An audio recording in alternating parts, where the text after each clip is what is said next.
Hey everyone, welcome back to my channel. This is again one of the basic topic of the psychology, and that is branches of psychology. You can relate this video with the previous video of what is psychology, and you can write an answer including these two videos together.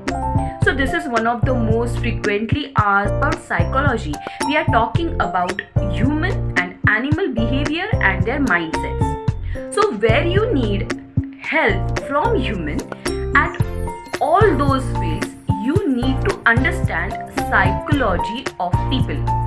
If you understand that psychology of people, you understand how to handle human beings, and it is very easy aspect of life. So all these branches are related to in that manner. So first of all, let me give you a list of all these branches which we are going to see in this video. Okay. So let's talk about very first branch, that is biological psychology. As the name suggests, as we understand, biological, or in other words we can say that physiological psychology. So it is all related to the physiological aspect, the normal aspects of human body and its relation to psychology. Let's take an example like this way. How dopamine affects your body and how dopamine is related to the mind. Very simple.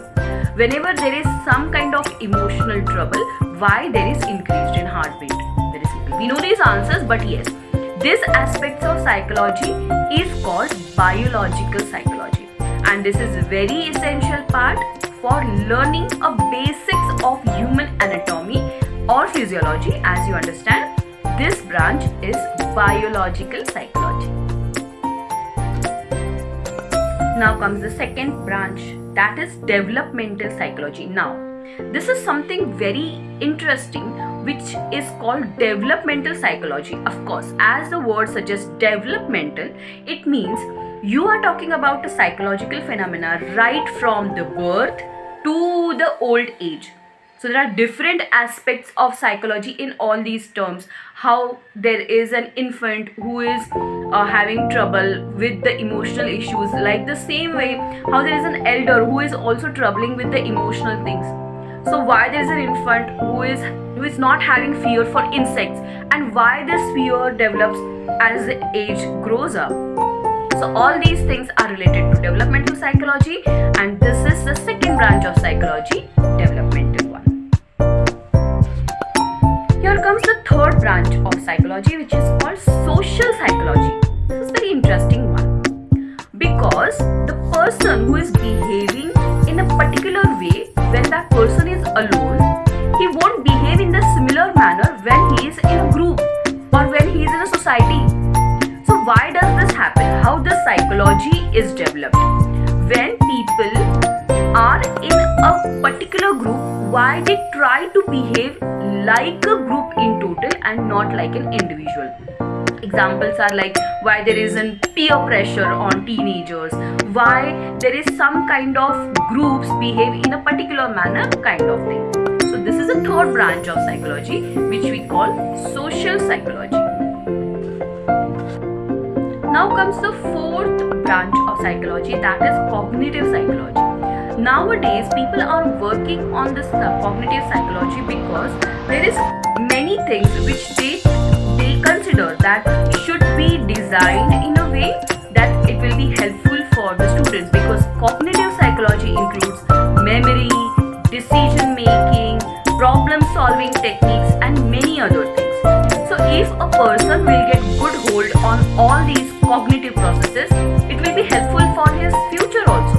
So people are actually working on this part of psychology quite well.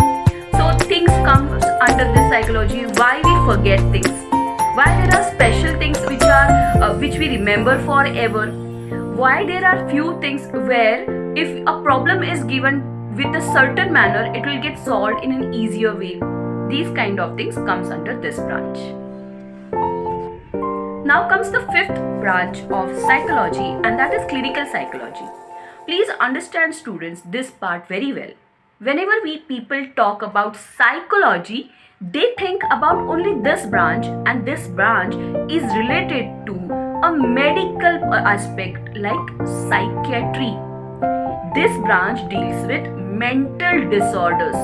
We know the list of it, like depression, anxiety, schizophrenia, polar disorders, and whatnot. But this is just one aspect of psychology. This is not an entire psychology. But usually when people refer psychology, they think about only this branch, which deals with the clinical aspect of psychology. It is just one of the branch of psychology.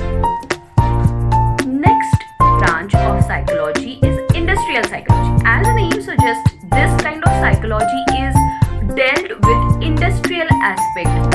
How to handle people, how to handle particular aspect of people, how to reduce stress in them, how to increase productivity. So in total, this branch of psychology deals with the productivity and good tenure for the industry. Because people are working for the industry, they are the integral part of the industry.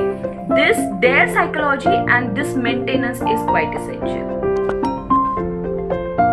Next branch of psychology is educational psychology. This is what we are doing right now.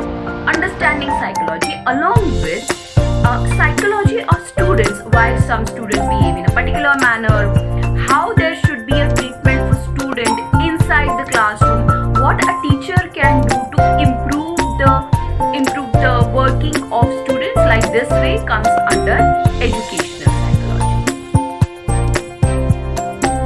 At last, there are other branches like counseling. We heard this word very well, and many other things like sports psychology, etc. These all in total can phrase a good chunk of your answer for the basics of psychology. So please remember this and see you next time. Bye bye.